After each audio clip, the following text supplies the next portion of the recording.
नमस्कार मंडळी, मी निलेश नातू. सर्व प्रेक्षकांना जय महाराष्ट्र. आजच्या आपल्या जय गणेश या कार्यक्रमात तुम्हा सर्वांचं पुन्हा एकदा स्वागत आहे. आपले स्पेशल पार्टनर मांडके हिअरिंग सर्व्हिसेसच्या सर्वेसर्वा डॉक्टर कल्याणी मांडके आपल्याबरोबर आहेत. नमस्कार. जय महाराष्ट्र आणि जय गणेश. जय गणेश. कशा आहात तुम्ही आज? मस्त.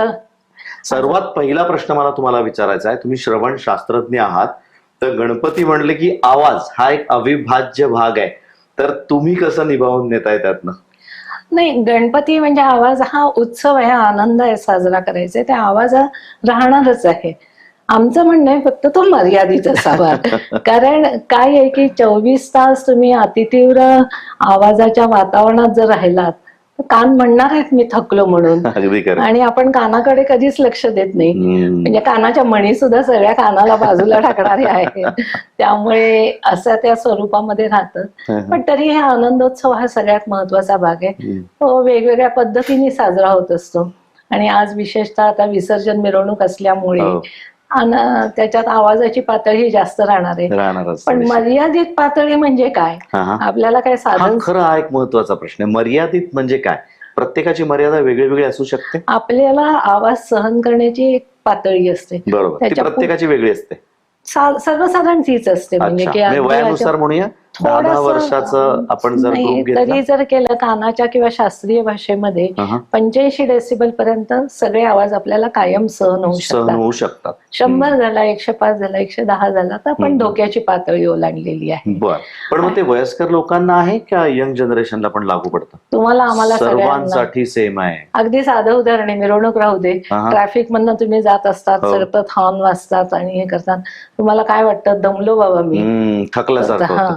तर ते आवाजाने आपण दमतो. ते काही गर्दीमुळे किंवा वाहनाचा प्रश्न नाही. ते हॉर्न वाजवून सतत आणि आवाज सगळीकडे आहेत. मग ते कन्स्ट्रक्शनच्या ह्याच्यात आहेत किंवा वाहनांचे आवाज आहेत. हे म्हणजे आम्हाला आनंद साजरा करायचा उत्सव आहे, घरी मंगल कार्य आहे म्हणून सगळ्या ह्याच्यात. पण या सगळ्यात महत्वाची गोष्ट आहे तो किती वेळ वाजवायचा आणि कोणत्या पातळीला वाजवायचा, त्याला मर्यादा. तिथे आपण जरा आपल्या समजुतीचे काही घोटाळे झालेले आहेत आणि म्हणून मग लक्ष घालायला लागतंय. तर पण मला एकच सगळ्यांना सांगायचंय की कान जर थकले तर पुन्हा त्याला काही दुरुस्त करता येत नाही, तेव्हा जरा काळजी घ्या. म्हणजे हा सगळ्यात त्यातला महत्वाचा भाग आहे. आणि ती काय करायची? आवाजाची पातळी कमी केली पाहिजे किंवा थोडा वेळ आवाजच थांबायचा. मिरवणूक जर एक 15-20 मिनिटं शांतपणे चालत पुढे गेली तरी खूप समाधान आहे. कारण त्या मिरवणुकीतल्या लोकांना सुद्धा तो त्रास होतोय, तो फक्त काही प्रेक्षकांना नाहीये. त्यामुळे तो सगळ्यांनाच होतोय. आणि आवाज ऐकण्याची सक्ती असते. डोळे बंद केले की मी बघणार नाही म्हणू शकतो. हा खूप महत्वाचा मुद्दा आहे. पण मला कान नाही बंद करता येत. आणि तरी तुम्ही कान झाकले तरी काही ना काही आवाज तुम्हाला येत असतोच. कान कधीही बंद होत नाही. ही मोठी गोष्ट मित्रांनो लक्षात ठेवा. तुम्हाला ती सक्ती आहे. पण असं झालंय का? तुम्हाला असं वाटतं का? म्हणजे अगोदर मला देखील आवडतं, जेव्हापर्यंत आपण मागे थोडंसं गेलो तर उत्सव किंवा चांगली गोष्ट जी व्हायची किंवा आनंद व्यक्त करायचं म्हणजे ते सनई लावायची, 4 चौघांना घरात बोलवायचं, चहा प्यायचा, गप्पा मारायचा. पण आता आनंद उत्सव म्हणजे पहिले आवाज व्हायचा, तो गाजावाजा व्हायला लागतो. तर हे का बदललं असं वाटतंय तुम्हाला? थोडे आपल्यातही सांस्कृतिक बदल होत आहेत. आपल्याला सगळं भव्य दिव्य मोठं दाखवायला लागतं. आपल्याला सगळ्यांना वाटतं मोठं म्हणजे उत्तम. ते अगदी कटआउट पासून असतं सगळं. आवाज असू दे, कटआउट असू दे, मांडव असू दे, काही असू दे. आणि त्यामुळे मग वेगवेगळ्या ठिकाणी हे आवाज यायला लागलेत. मग ती विजयोत्सवाची मिरवणूक असू दे किंवा उत्सवाचं असू दे, अगदी लग्नाचे कार्यक्रम जरी असले, हळदी आणि मेहंदी हे घरगुती कार्यक्रम आहेत खरं, किंवा वाढदिवस. आता चौकात कशाला वाढदिवस साजरा करायचा? पण हे विचारधारा आपली बदलतीये. आणि मोठ्यांदा हे केलं की म्हणजे मग आवाज कुणाचा आहे जे सगळ्यांचा असतं, तर तो माझा आवाज आणि माझ्यापेक्षा दुसऱ्या कुणाचा मोठा असता कामा नये. पण जर तुम्हाला विचारलं तुमच्या ठाई तुम्हाला आठवत असा किंवा तुम्हाला आवडेल असा गणेशोत्सव, आयडियल गणेशोत्सव तुमच्या हिशोबाने असता तर कसा असावा, किंवा तुमची एखादी आठवण? खरं गणेशोत्सवाची जर परंपरा लक्षात घेतली आणि लहानपणापासून सगळे सांगू शकतील तर देखावे बघायला जाणं हीच खरं आनंदाची पर्वणी होती. आणि मग प्रत्येक जण सांगायचं या मंडळाचा असा गणपती आहे, या मंडळाचा असा आहे, मग तू नाही का बघितला, किंवा वर्तमानपत्राचं पान उघडून फोटो बघायचे आणि मग हा बघायला गेलं पाहिजे 5-6 दिवस. किंवा असं होत असेल ना, काल मी पाहिला होता, मी इथं होतो आणि मग हा अँगल. अगदी अगदी अगदी. आणि ही सगळी म्हणजे या आठवणींचाच आनंद असतो खरं बघायला गेलं तर. लक्षात काय राहत होतं ते देखावे लक्षात, आवाज नाही कधी आपल्याला आठवत. कुठलं गाणं ऐकलं ते लक्षात राहणार नाही, पण काय पाहिलं अगदी खरं, अगदी खरं. आणि पुण्याच्या गणेशोत्सवाची जी परंपरा जी आहे ती प्रबोधनाची आहे. आणि त्यामुळे हे वेगवेगळे जे काही देखावे आहेत, उत्सव आहेत, त्याच्यामध्ये काहीतरी घडायचं. मग ते फिरते देखावे असतील, ते पर्यावरण विषयक असेल, ते शास्त्र विषयक असतील, काहीतरी लोकांना सांगूया आपण, काहीतरी दाखवूया आणि शहाणे करून सोडूया. सकल जन पुणेरी आहे त्यामुळे दुसरं कुणाला तरी सांगितलंच पाहिजे असं. हा खरा का म्हणजे पर्वणीचा काळ होता. पण आता कुठेतरी ते बदलत चाललंय. तर ते आता जरा दुखावतंय. म्हणजे त्याच्यात कदाचित अर्थकारणही असेल. म्हणजे मला वैयक्तिक असं वाटतं की देखावे करणं ही फार महागडी गोष्ट आहे. हो, एक्सपेन्सिव्ह होत चाललंय दिवसेंदिवस. खूप नियोजन करायला लागतं, अनेक महिने, आणि त्या याच्यात ते पैसे त्या प्रमाणात. मग सोपं काय आहे, तर मग गाणी ऐकणं आणि थोडे लाईट्स वापरणं, हे सगळ्यात काम होतं. एक गाणी लावणारा, एक लाईट ऑपरेट करणारा. आणि बहुतेक सगळी मंडळ, म्हणजे मला आता पुण्यामध्ये किती जवळजवळ 4000 मंडळ काही रजिस्टर आहेत असं म्हटलं गेलं तर 80% त्यातले हे छोटी मंडळ आहेत. हे मांडव लहान आहेत, हे 20-30 फूट रुंदीच्या ह्याच्यातले आहेत. तिथे खरं 2 स्पीकर लावले, गाणी लावली, आणि नाचताना काय आहे, मला 15 ते 20 फुटामध्ये ऐकायला आलं ना की बास आहे. मला 50 फुटावर नाही ऐकायचंय, कारण मला एक तो रिदम हवाय, ते गाणं हवंय, त्याच्यावर नाचायचंय. तर कुठेतरी ते समजून न घेता नुसतं लावलं तर व्हिडिओ सारखं लावलं ते गाणं असं ते होत गेलेलं आहे. आणि मग दुसरं काही म्हणजे साजरं करायला नाहीये, म्हणून मग गाण्याची बेहोशी असते, नाचावं असं वाटतं. त्यामुळे असं जरा कालावधीत ते बदलत गेलेलं आहे सगळ्या गोष्टी.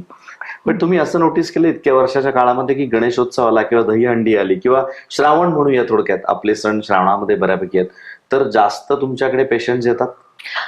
खरं ना, कोणी मान्यच करत नाही की कानावर परिणाम झालाय, कारण त्यांचे स्वतःचे सेल्फ डायग्नोसिस असतात ना, दडा बसला असेल म्हणजे असं आहे काय करता, काही नाही उद्या जाईल. सगळ्यात महत्वाचं, आवाज खूप ऐकल्यानंतर कानामध्ये सुई असा आवाज यायला लागतो बघा, त्याला टिनिटस किंवा कर्णनाद म्हणतात. ती पहिली साईन आहे कानावर परिणाम होण्याची. आणि त्याच्याकडे खरं दुर्लक्ष करता कामा नाहीये, पण कोणालाच ते फार महत्वाचं वाटत नाही. कशामुळे होतं? जास्त आवाज ऐकण्यामुळे, लेवल जास्त लेवलचा 100च्या वरती तुम्ही म्हणताय त्याप्रमाणे कानातली रासायनिक प्रक्रिया बदलते आणि त्यामुळे मग ते तशा प्रकारचे आवाज यायला लागतात. मग दडा बसल्यासारखं वाटतं. या काही गोष्टी त्याच्यामध्ये राहतात.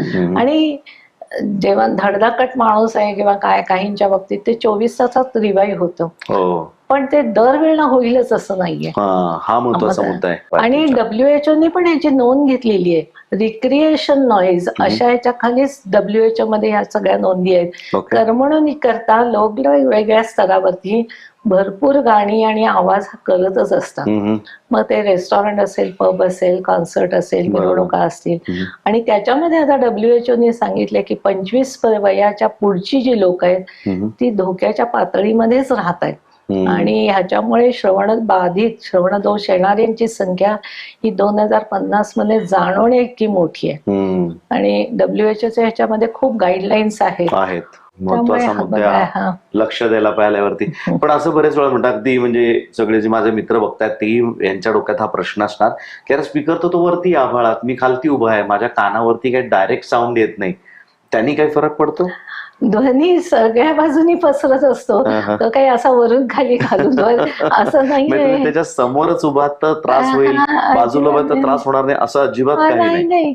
आणि सगळ्यांनी अनुभवले, आपण तुम्ही मांडवाच्या जवळ गेला की छातीत धडधडतं ना, ती व्हायब्रेशन्स काय येतात, तर ती आवाजाचीच आहेत. बरोबर. एक छोटासा वेगळा प्रश्न तुम्हाला विचारतो, हा डीजेच्या बाबतीत आहे, अगदी स्पेसिफिक, कारण डीजेचाच आवाज तेवढा येतो, ढोल ताशाचा येतोच, वाद नाही, पण जे वाजवतात ते त्यामध्येच असतात.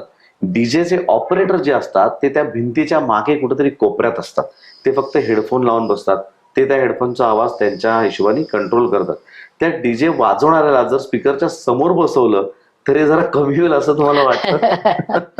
नक्कीच. आधी सगळ्यात ना डीजेच्या बाबतीत एक असं झालं, एक नुसतं बटन फक्त फिरवायचंय आणि ते मी एवढंच केलं का एवढं असं नसतं, आवाज किती डेबीने वाढत जातो. त्यामुळे डीजेच हा सगळ्यात जास्त धोकादायक झालेलं आहे. कारण ते फक्त एवढा आवाज आणि एवढा आवाज असंच होत जातं. पण आता सामाजिक जाणीव खूप चांगल्या प्रकारे व्हायला लागली आहे. म्हणजे सातारा, सोलापूर या ठिकाणी लोक रस्त्यावर आली आहेत, म्हणायला लागले आम्हाला नकोय, आम्हाला नकोय. त्यामुळे पुण्यामध्ये तसं आता नवीन यंदाच्या वर्षी आपले प्रायोजक देखील आहेत, त्यांनी देखील हे पाऊल उचललं होतं की डीजे आपण नको वाजूयात. आजच्या मिरवणुकीमध्ये सुद्धा तुम्हाला बऱ्याच वेळा हे पाहायला मिळणार आहे. जर समजा आपण म्हणतोय की त्रास होतोय, डीजे नाही वाजणार, कमी वाजेल, तरी पण तुम्ही जर काय लोकांना आज टिप्स द्याल की आज जे मिरवणुकीला बाहेर पडणार आहेत त्यांनी जाताना काय काळजी घ्यावी आपल्या कानांची? खरं म्हणजे कानात आता इयरप्लग्स किंवा कापूस घालणं, म्हणजे निदान कानाच्या पडद्यावर ध्वनिलहरी तेवढ्या जोरात आदळणार नाही. कापसाने फरक पडतो तो थोडासा आहे, पण आता आजच्या दिवसात लगेच तुम्ही काय करणार आहात? सोपी गोष्ट आहे, घरातनं जो कापूस आहे तेवढं तरी. ऑलमोस्ट आजकाल सगळ्यांकडे असतात, लोक एवढे ट्रॅव्हल करतात, 10 ते 15 डीबीने आवाज कमी होतो. म्हणजे तो अगदी उपयोगाचा आहे. त्यामुळे आणि सगळ्यात महत्वाचा, आवाजापासून थोडा वेळ बाजूला राहा, कानाला विश्रांती द्या. मग तो तुमचा टी ब्रेक म्हणा, काहीतरी नाश्ता करायचा आहे, पण त्या वादनाच्या तिथे थांबू नका. ओके. आणि त्याने खूप फरक पडेल. कानाला विश्रांती मिळाली की तुम्हालाही बरं वाटेल. लक्षात नाही येणार, पण ते डोकं गच्च झालंय, हेवी वाटतंय, हे त्यातनं मोकळं झालं, दीर्घ श्वास घेतला, बरं वाटतंय, तर ती कानाला मिळालेली विश्रांती आहे. हा, एक साधा आणि सोपा उपयोग करा, हे उपाय तुम्ही करून बघू शकता. कारण आपण समोर आहोत तर जास्त जाणवतं, थोडं बाजूला गेलं तर थोडं कमी जाणवतं. म्हणजे ते आपल्या हातात आहे, आपण करू शकतो. ध्वनीच्या ऊर्जा स्त्रोत्रापासून जितके दूर जाल तेवढी आवाजाची तीव्रता कमी होणार आहे. पूर्ण जाणारच नाहीये, ते दुसऱ्या गल्लीत ऐकायला येणार आहे, पण निदान आघात तरी होणार नाही. आघातापासून जेवढं सांभाळाल ना तेवढे कान चांगले राहतील. आता ढोल ताशांच्या बाबतीत सुद्धा आता सिंथेटिक मटेरियल वापरायला लागल्यानंतर खरं आवाजाची तीव्रता खूप वाढली. दिसायला ढोल ताशा आहे, पारंपरिक वाद्य आहे, बरोबर आहे, पण वाजनाचं माध्यम काय आहे आणि त्याचा आवाज पण खूप वाढलेला आहे आता. आणि टोल विषयी तुमचं काय? ते तर हाय फ्रिक्वेन्सी आहे, ती नेहमीच त्रासदायक राहते. उच्च वारंवारिता या नेहमी कानाला. खूप वेळा बघा, जे अचानक असे जे त्रास होतात त्याच्यात लक्षात येईल, बेल ऐकायला येत नाही, फोनची हे कळत नाही किंवा काही टोन्स येत नाही वगैरे, तेव्हा तो हाय फ्रिक्वेन्सी लॉस झालेला असतो. पण मला वाटतं आजचा जो दिवस नसणार आहे, आज दंगा होणार, लोक सगळे अगदी पुरेपूर त्याचा अनुभव घेणार. नाचायचंय म्हणून तो आनंद घ्यायचा, तोही घेता येईल आवाज कमी करून. त्या दोन गोष्टींची गल्लत होती. आम्हाला आनंद साजरा करायचा, गाण्याच्या तालावर नाचायचंय, माझी आवडती गाणी ऐकायची, सगळं बरोबर आहे, फक्त व्हॉल्यूम कम करो, बाकी काही नाहीये. एवढी एकच गोष्ट केली तर. तुमचं म्हणणं बंद करा असं नाही, कमी आवाजात अगदी हे करू शकतात, हे अवघड नाहीये मला वाटतं. शांततेत कोणालाच राहायचं नाहीये, भयान शांतता कोणालाही आवडत नाही, आवडणारी नाही आणि कोणाला. आवाजाच्या दुनियेत आपल्याला राहायचंय, पण सहन होणाऱ्या आवाजाच्या दुनियेत राहायचंय. शांतपणा हा सगळ्यांना हवाय. आवाज सहन होणाऱ्या दुनियेत राहायचंय, हे याच्या मागचं मर्म आहे आपल्याला, आणि ते लक्षात यायला पाहिजे. समजा अजून इथनं आपण पुढे 5-6-7 वर्ष पुढे गेलो, तेव्हा गणेशोत्सव कसा असेल असं वाटतंय तुम्हाला? लोकांनी ठरवायचंय, हा लोकोत्सव आहे. त्यामुळे पण मला असं वाटायला लागलेलं आहे की आता जनजागृती चांगली व्हायला लागली आहे, त्यामुळे काही दिशा वेगळ्या मिळतील, चांगल्या गोष्टी घडतील, सकारात्मकता घडत असतेच, म्हणजे त्यामुळे बऱ्याच चांगल्या गोष्टी घडतील. मग अशी तुम्ही बोलताना म्हणाला होता की हा समाज प्रबोधनाचा विषय आहे आणि पुणे त्याकरता नावाजलं गेलं होतं. सध्याचे म्हणजे या वर्षीचं मी तुम्हाला सांगतो, मी स्वतः बघितलंय, छोट्या छोट्या नाटुकल्या खूप झाल्यात आणि एका वेळेस म्हणजे एक स्टेजवरती 40-50 लोक येऊन अगदी छत्रपती शिवाजी महाराजांचा अभिषेक वगैरे सुद्धा त्यांनी दाखवलाय. त्यामुळे ही एक नवीन परंपरा परत उदयास येते, येऊ शकेल अगदी, कारण हीच पूर्वी होती. आणि मला ह्याच्यात नेहमी एक नाटुकला बसवणं याच्या मागे खूप मेहनत असते. अगदी खरं आहे. महिना दीड महिना त्याच्याकरता तुम्ही काम करता, बरोबर. सराव करता आणि त्या भूमिकेत तो माणूस शिरतो. म्हणजे त्यामुळे मला तर नेहमी वाटतं ती भूमिका जगणं म्हणजे आपल्याच विचारांमध्ये बदल होणं असं पण आहे. अगदी हा खरं आहे. संस्काराचा भाग आहे. वा, तर मोठी गोष्ट आहे. त्यामुळे अशा चांगल्या गोष्टी नक्की घडतील. अगदी किंवा खरं आहे. अगदी साधे सामाजिक प्रबोधनाचे प्रश्न घेतले, मग ते काय हुंडाबळी असेल, ते अपघाताबद्दलचे असतील, हे स्वतः जर मी 10 वेळा सांगत राहिले तर मला कुठेतरी माझा मेंदू त्याची नोंद घेईल ना. बरोबर. आनंद उत्सव हा तुमचा आनंद आहे, तो तुम्ही कसा व्यक्त करायचा हे सर्वस्वी तुम्ही ठरवू शकतात. त्यामुळे तुम्हीच योग्य व्यक्ती आहात की आनंद कसा साजरा करावा हे ठरवण्यासाठी. या होत्या डॉक्टर कल्याणी मांडके. डॉक्टर, खूप खूप आभार, तुम्ही आज आलात आमच्याकडे, एवढ्या गोष्टी आम्हाला विशेष करून सांगितल्यात. पण मिरवणूक लाईव्ह आहे, तर आमच्या प्रेक्षकांसाठी काही खास मेसेज? घरात बसून मिरवणुकीचा आनंद घेणं याच्यासारखं सुख नाहीये. कारण सध्या गर्दीच्या दिवसात खूप वेळा वाटतं नको जायला तिथे, आणि घरात बसून टीव्ही समोर एवढा आनंद घेताना रिमोट तुमच्या हातात आहे, आवाज तुम्ही कमी कराल, तुमचं कानाचं आरोग्य तुम्ही सांभाळाल, याच्यापेक्षा चांगली गोष्ट काय आहे. त्यामुळे जय महाराष्ट्रावरती जरूर मिरवणुकीचा आनंद घ्या. गणपती बाप्पाला आपण सगळे समाधानाने आनंदाने निरोप देऊया आणि पुढच्या वर्षी लवकर या, हा तर आग्रहच असतो आपला. त्यामुळे तो जरूर करूया. पुढच्या वर्षी लवकर या. डॉक्टरांनी सांगितलं रिमोट तुमच्या हातात आहे, पण त्याचं फक्त व्हॉल्यूमचं बटन दाबायचंय, चॅनल चेंज नाही करायचंय. पाहत राहा जय महाराष्ट्र, लाईव्ह मिरवणूक तुमच्यासाठी घेऊन येतोय.